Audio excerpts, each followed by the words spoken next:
Amiru beti zan kulla, domin ki nake ta zubar kwalla. Fatima zaɓin rushi na.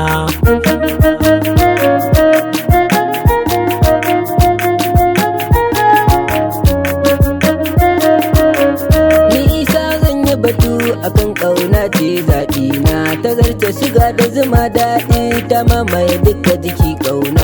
Kauna ba ta rabuwa da jini, ta kama jini har ruhi na. Duk wanda ta kama bai motsi, kun ji ni ina ta batun kauna.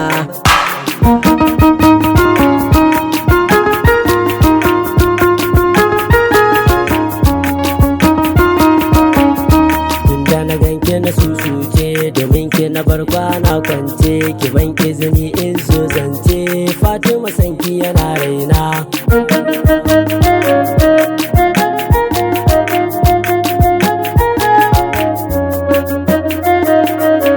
Ni na yi gamo da muradina a soyayya, ba na rance kuɗi da gida ko motar ka ban bayarwa sai duk kwace.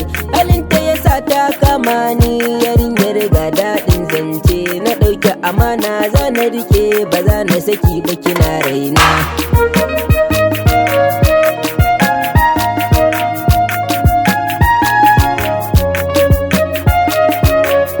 Fatima mai kyan fuska ce, Fatima mai tarbiyya ce, domin yan mata kin zarce, fagen kyan hali mai suna.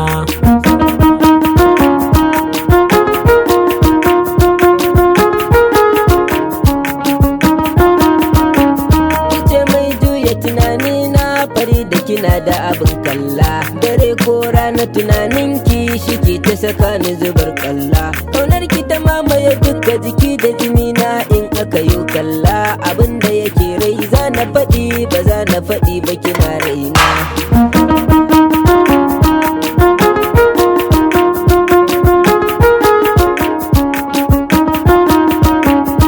Hanyar nan zan hutawa, Fatima ke nai waƙewa, ganin ki yake sanya raina.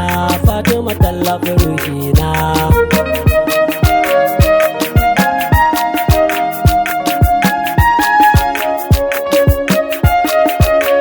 Bari da muradin ruhina, a soyayya ba canzawa. Ki zama madubin kallo na, lallai ko za ki hutawa. Bari da tana da farin hali, ga tarbiyya ku yi ganewa. Godiya ga ilahu na mikata, ke ce zanen da yake raina.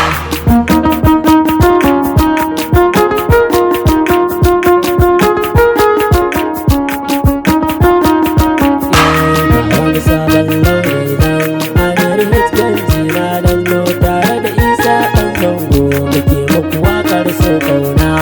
Wani sabon launi nan, Amiru H Ganji ya danno, tare da ni isah zango, muke muku baƙar su kauna.